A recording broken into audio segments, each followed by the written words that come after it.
Ya, terkini di depan gedung DPR pasca demo kemarin, Juan. Ya, selamat sore Juno. Dapat kami sampaikan dari kawasan depan gedung DPR RI bagaimana kondisi saat ini tampaknya sudah mulai kembali normal. Tetapi kami juga masih melihat adanya sisa-sisa puing-puing bebatuan yang kemarin bekas daripada kericuhan yang terjadi pada malam hari disusul dengan pagi hari tadi, Jumat hari ini. Dan kemudian saat ini kami juga melihat bagaimana kondisi daripada pagar gedung DPR juga sudah mulai dibersihkan. Kami sudah tidak melihat adanya vandalisme atau coret-coretan baik itu di pagarnya maupun di pembatas beton yang ada di depan pagar gedung DPR RI. Dan sementara itu kami juga akan menggambarkan, akan diperlihatkan oleh juru kamera saya, Eri Nugraha, kondisi arus lalu lintas di depan gedung DPR RI yang saat ini sudah kembali kondusif. Tampaknya dari arah Gatot Subroto menuju ke arah Selipi juga sudah mulai lancar. Mobil, transportasi umum seperti bis, Transjakarta dan juga sepeda motor sudah bisa berlintas di depan kawasan DPR RI. Baik itu juga di dalam tol dalam kota, yakni dari arah Cawang menuju ke Kebonjeruk maupun sebaliknya juga sudah bisa diakses oleh masyarakat. Oleh karena itu, saat ini kondisi di depan gedung DPR juga sudah kembali kondusif. Tetapi kami juga melihat di depan gedung DPR RI ini ada petugas kepolisian yang berjaga atau berstandby karena nantinya mengantisipasi apabila akan terjadi kegiatan aksi unjuk rasa yang akan dilaksanakan di gedung depan DPR RI. Sementara itu, Juno, kami juga bisa menyampaikan informasi di titik Pejompongan, di mana kami tadi juga sudah melintas di area Pejompongan. Tadi di area Pejompongan sudah juga berangsur kondusif, tetapi masih ada sejumlah aparat, yakni TNI dan juga Polri, yang bersiaga.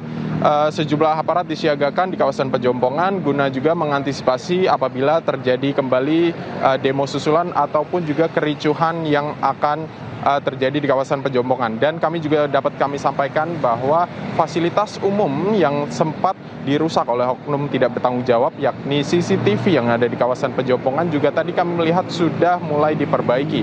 Oleh karena itu, saat ini kondisinya pada sore hari ini sekitar pukul 16:23 waktu Indonesia Barat sudah kembali normal dan masyarakat bisa beraktivitas kembali. Sementara demikian, Juno, laporan kami dari kawasan gedung DPR RI. Kembali ke studio. Dan tadi sesuai pantauan Anda juga ya, Pejompongan dan DPR ini lumayan dekat dan tadi semuanya kondisinya sore ini sudah mulai kondusif. Terima kasih, Juan, atas laporan Anda. Selamat bertugas kembali. Pemirsa, bangkai 5 truk yang dirusak dan dibakar massa di kawasan Selipi di Jakarta Barat dievakuasi polisi. Sementara pos Polantas yang juga menjadi sasaran pembakaran massa masih belum diperbaiki.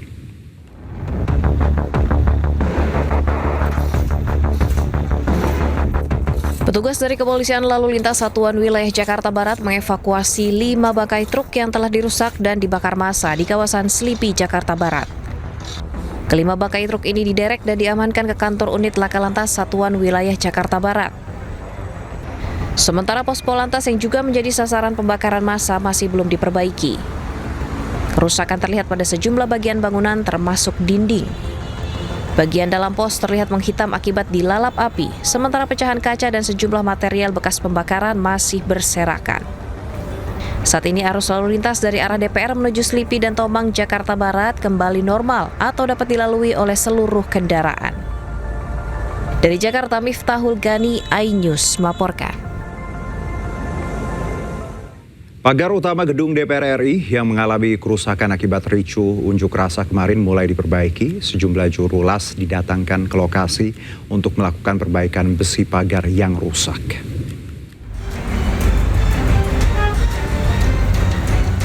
Pasca ricuh unjuk rasa Kamis kemarin, perbaikan gerbang utama gedung DPR RI yang rusak mulai dilakukan. Sejumlah juru las didatangkan ke lokasi untuk melakukan perbaikan besi pagar yang rusak. Kerusakan terjadi mulai di sisi bawah gerbang, tengah hingga sisi atas. Gerbang utama DPR sebelumnya sempat digoyang dan diayun-ayunkan massa saat unjuk rasa berlangsung.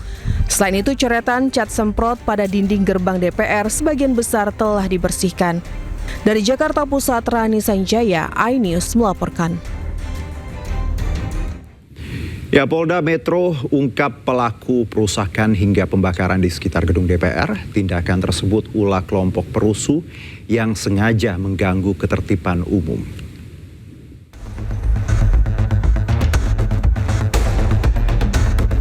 Polda Metro Jaya buka suara terkait aksi perusakan fasilitas umum serta pembakaran di kawasan Senayan, Jakarta Pusat dan sekitarnya pada Kamis malam. Kabid Humas Polda Metro Jaya, Kombes Pol Budi Hermanto menjelaskan tindakan tersebut merupakan ulah kelompok perusuh yang sengaja mengganggu ketertiban umum. Sebagian kelompok yang hadir setelah aksi warga Pati selesai tidak bertujuan menyuarakan pendapat melainkan memicu kericuhan.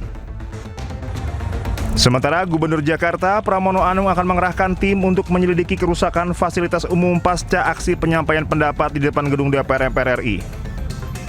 Nah, untuk perusakan CCTV, tentunya saya akan meminta kepada Kepala Dinas Diskom Infotik untuk mempelajari siapa yang melakukan itu dan tujuannya apa. Dan kalau kemudian bisa terdeteksi, tentunya kami akan melakukan tindakan lebih lanjut atas nama. Karena ini tidak diizinkan sama sekali untuk. Penyampaian aspirasi oleh Aliansi Masyarakat Pati Bersatu telah selesai sejak siang menuju sore. Rombongan tersebut juga sudah membubarkan diri secara tertib usai beraudiensi dengan pimpinan DPR. Namun massa susulan mendadak berduyun-duyun datang ke sekitar gedung DPR. Massa juga melancarkan aksi perusakan fasilitas serta pembakaran di beberapa lokasi. Dari Jakarta, tim liputan Anyus melaporkan.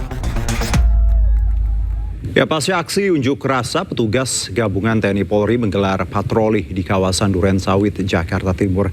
Ini dilakukan untuk memberikan rasa aman dan kenyamanan kepada masyarakat. Dengan menggunakan motor dan mobil, kepolisian dan TNI, puluhan personel petugas gabungan dan unsur lainnya melakukan patroli di jalan-jalan wilayah Durensawit, Jakarta Timur. Petugas gabungan berpatroli melintas menyusuri Jalan Kalimalang hingga Cipinang Indah, Pondok Bambu, dan berakhir di posko pantau jaga Jakarta di Jalan Kalimalang Durensawit, Jakarta Timur.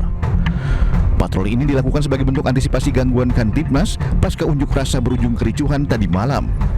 Melaksanakan kegiatan patroli gabungan skala sedang mengantisipasi gangguan Kamtibmas yang ada di wilayah Durensawit.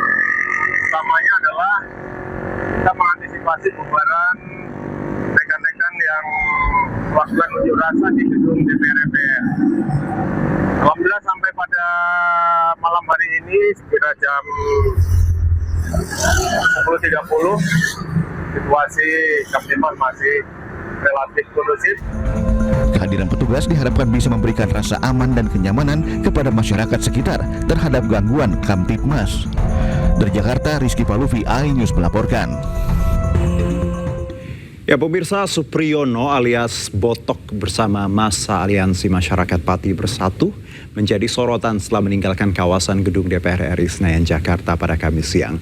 Melalui akun sosial medianya, Botok menjawab alasan menarik massa Pati untuk mencegah terlibat dalam situasi yang lebih buruk.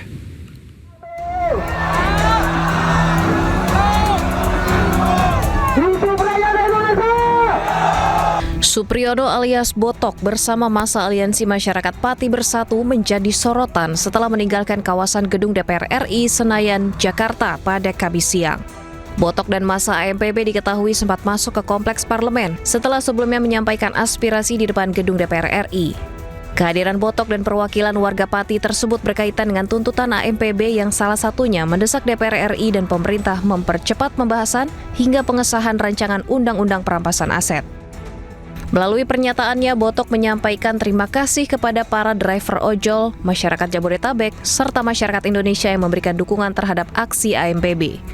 Botok menjelaskan keputusan menarik massa Pati dari depan gedung DPR RI dilakukan untuk mencegah massa terlibat dalam situasi yang lebih buruk. Botok juga mengatakan pihaknya tidak ingin massa AMPB terlibat benturan dengan kelompok lain yang disebut sebagai massa bayaran. Sebelumnya, Aliansi Masyarakat Pati Bersatu atau AMPB menggelar aksi unjuk rasa di depan gedung DPR RI pada Kamis siang.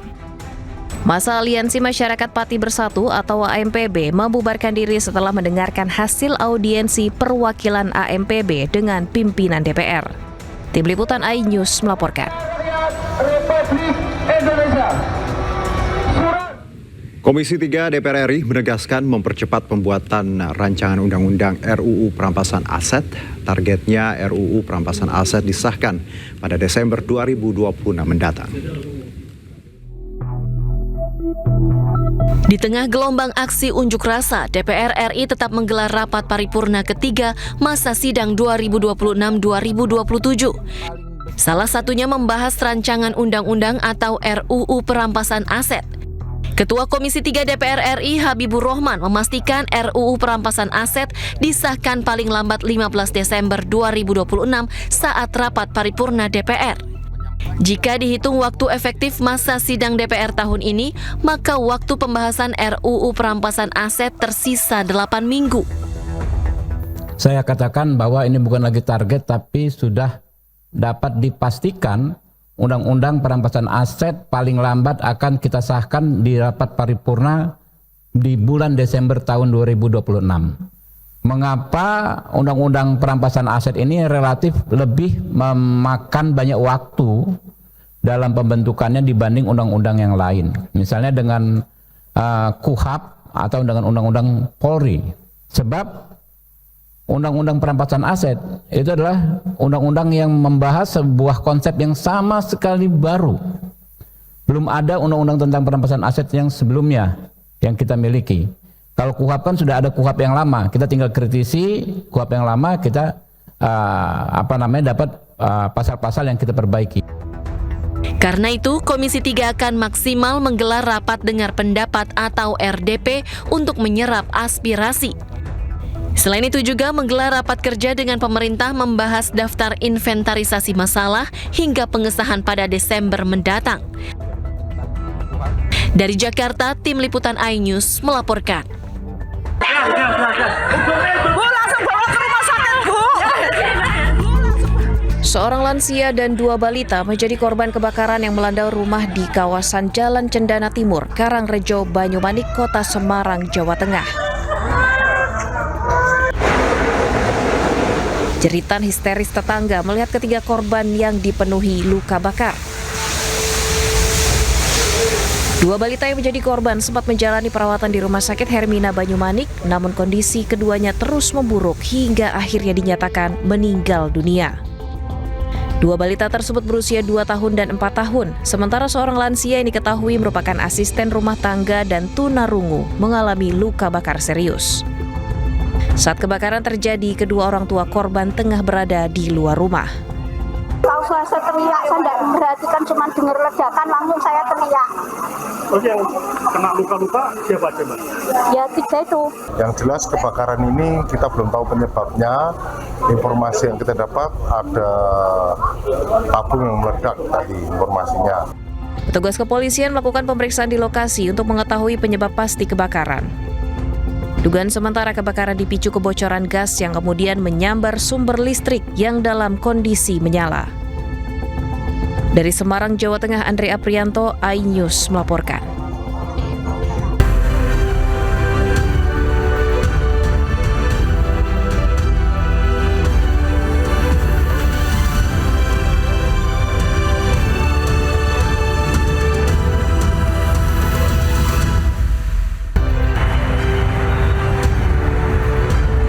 Polda Metro Jaya ungkap pelaku perusakan dan pembakaran di sekitar gedung DPR MPR pada demo 27 Agustus kemarin.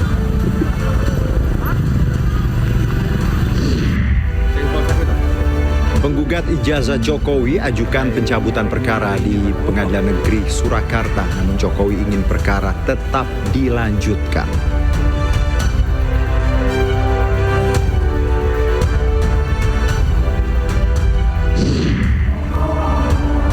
Usai pra-peradilan pertamanya ditolak, ex-Jampitsus kembali ajukan pra-peradilan kedua dan sidang digelar sore ini. Kewenangan majelis hakim yang memeriksa pokok perkara akan tetap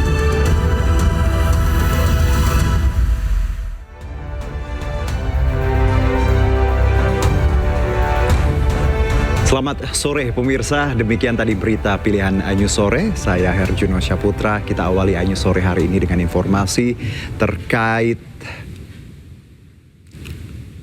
Ya, situasi pasca demo kita tahu bentrokan antara kelompok orang dengan polisi terjadi di Jalan Pejompongan Raya Jumat pagi. Kondisi pos polisi Slipi di bawah flyover Slipi Jakarta Barat alami kerusakan setelah menjadi sasaran perusakan dan pembakaran massa.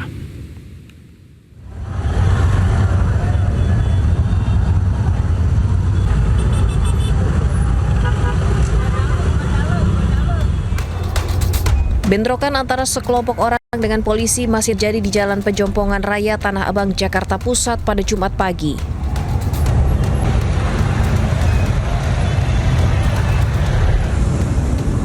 Massa sempat membakar sejumlah barang di bantaran rel kereta.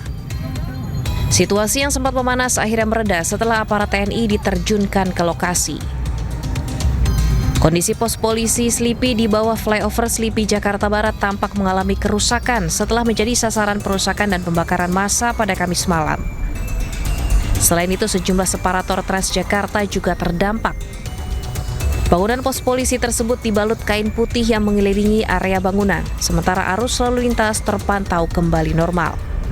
Ya, sudah dilihat ini pos kami, pos lalu lintas Slipi, baik yang di tengah maupun yang di pinggir, dirusak massa. Lanjut untuk yang lain ini masih belum ada penanganan dari pihak Transjakarta separator Transjakarta yang belum dirapikan. Perusakan fasilitas publik juga terlihat di CCTV milik Pemprov DKI Jakarta di kawasan Pejompongan. Sebelumnya, sejumlah orang sempat memanjat dan merusak CCTV yang terpasang pada Kamis malam. Tak hanya CCTV, sejumlah fasilitas publik lainnya seperti tembok dan tiang juga terkena vandalisme. Dari Jakarta, Tim Liputan iNews melaporkan. Setelah berujung ricuh pagi tadi, kondisi di sekitar gedung DPR RI berangsur normal. Sejumlah petugas memperbaiki pagar yang sempat digoyang dan diayun massa saat aksi berlangsung. Ya, pemirsa, kita lihat bersama di gerbang utama gedung DPR masih dalam kondisi tertutup. Sudah tidak ada lagi massa aksi yang berkumpul, dan lalu lintas di Jalan Gatot Subroto dari kedua arah sudah lancar. Nampak tidak ada lagi penyekatan jalan di sekitar gedung DPR. Dan coretan pada dinding DPR sebagian besar telah dibersihkan. Sejumlah kendaraan taktis Brimob disiagakan, polisi juga masih melakukan penjagaan.